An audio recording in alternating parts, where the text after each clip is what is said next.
प्यारे विद्यार्थियों, मैं Sunil Gupta, assistant professor geography, government girls college बयाना।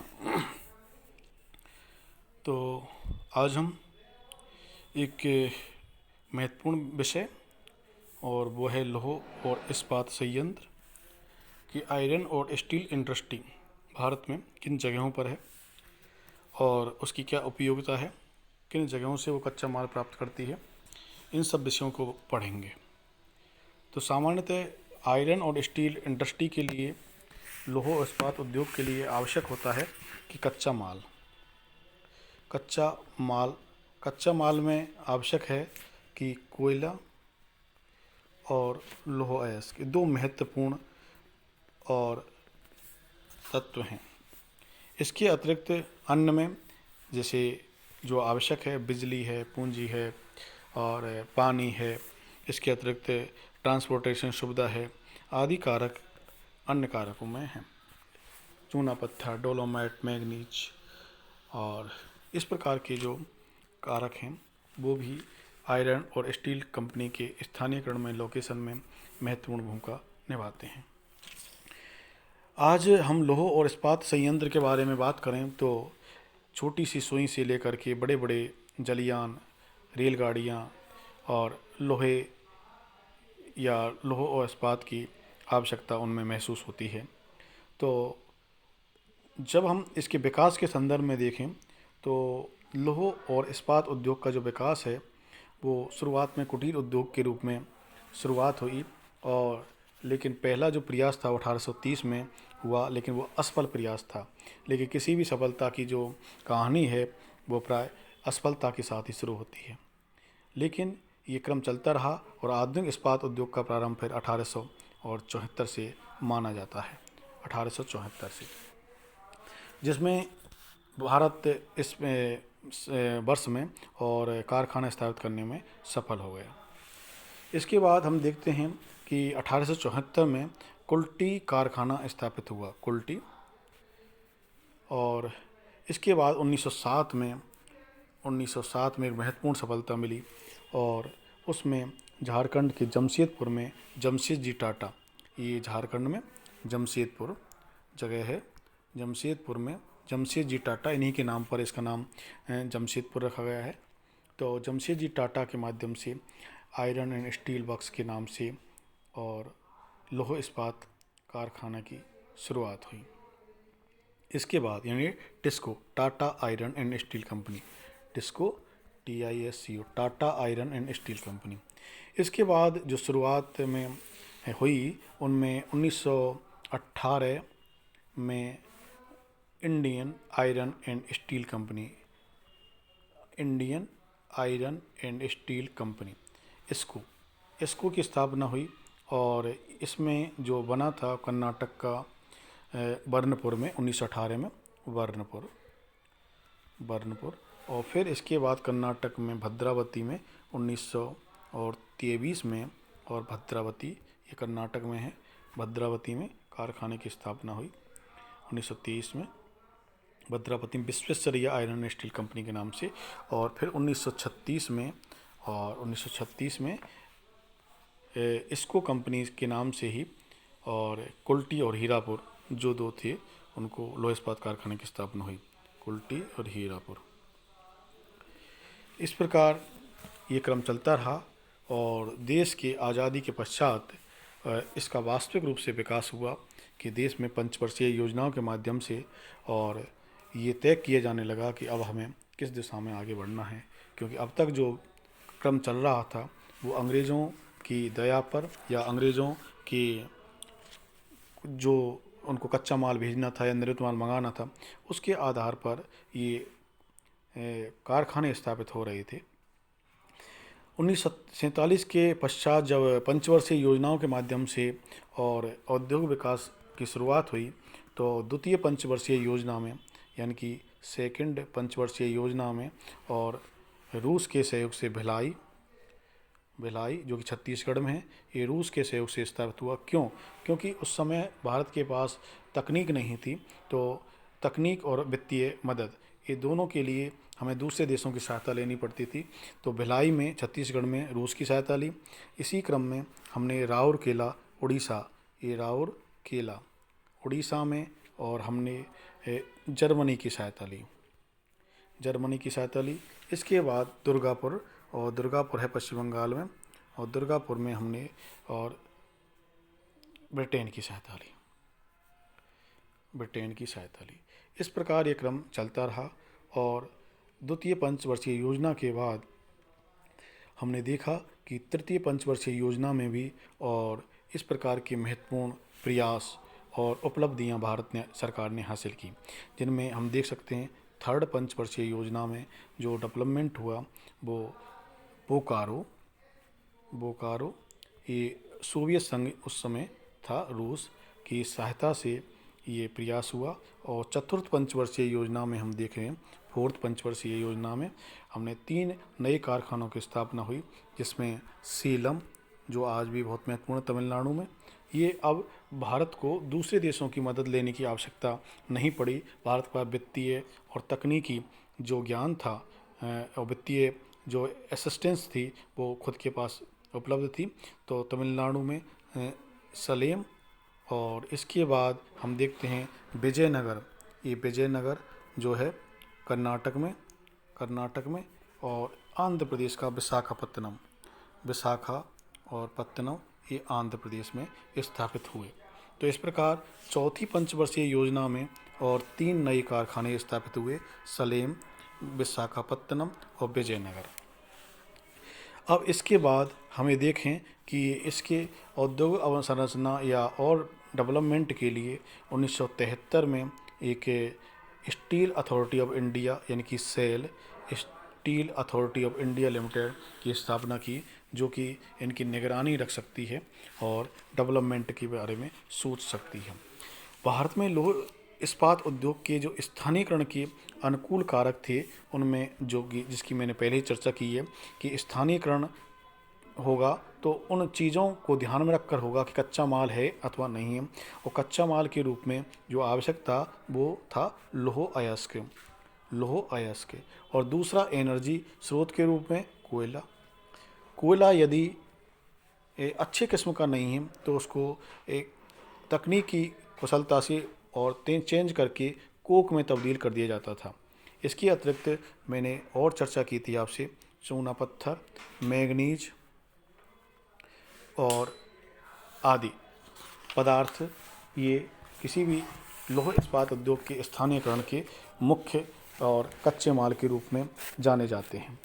इसके साथ ही मैंने और इसके अतिरिक्त चर्चा की थी, कच्चे माल के अतिरिक्त आवश्यक होता है ट्रांसपोर्टेशन की सुविधा, कि परिवहन लागत अधिक तो नहीं आएगी।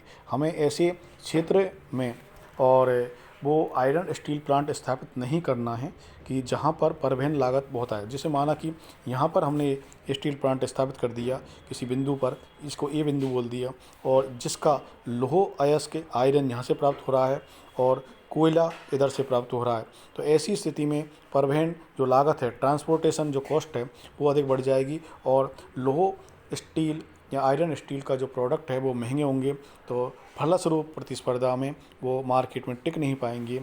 ऐसी स्थिति में और कारखाना अथवा आर्थिक विकास तरक्की नहीं कर पाएगा। तो इसके अतिरिक्त बाज़ार की सुविधा भी होनी चाहिए, नज़दीक, और पूंजी भी होनी चाहिए, क्योंकि इन बड़े बड़े कारखानों में ये आधारभूत संरचना के उद्योग हैं, इनमें बहुत बड़ी पूंजी की आवश्यकता होती है जो प्राय बैंकिंग सिस्टम से ही उपलब्ध हो पाती है। और इसके अतिरिक्त सरकारी नीतियाँ भी ऐसी होनी चाहिए, तो किसी भी कारखाने के लिए स्थापना के लिए बड़े भारी सस्ती और ज़मीन की आवश्यकता होती है, और बिजली में, टैक्सेज में आदि में कुछ रिलैक्सेशन होना चाहिए, तभी कहीं जा कर के और उद्योग धंधे और उद्यमी स्थापित कर पाते हैं। पर्याप्त श्रमिक हों और सस्ते और श्रमिक भी मिलने चाहिए। ऐसी आवश्यकताएं किसी भी आयरन एंड स्टील प्लांट के लिए आवश्यक होती हैं। अब हम देखते हैं कि भारत में जो लौह इस्पात का उत्पादन है उसके संदर्भ में यदि हम देखें तो 1947 में जो स्टील का उत्पादन था वो बहुत कम था, और धीरे धीरे हम देखते हैं कि वो बढ़ता गया। 1950-51 में हम देखते हैं कि 10 लाख टन और स्टील उत्पादन था, लेकिन ये बढ़ कर के 2005 में और 425 लाख टन हो गया, यानी कि बहुत अधिक। कहाँ 10 लाख टन और कहाँ 425 लाख टन। इतनी भारी और गुणात्मक वृद्धि से निश्चित रूप से भारत दुनिया भर में एक महत्वपूर्ण आयरन एंड स्टील इंडस्ट्री का एक बड़ा और केंद्र बन गया है। आज न केवल भारत अपने घरेलू आवश्यकताओं की पूर्ति कर रहा है स्टील से, बल्कि दुनिया भर के देशों को, विभिन्न देशों को निर्यात भी कर रहा है, वो चाहे निर्मित माल हो अथवा कच्चा माल हो।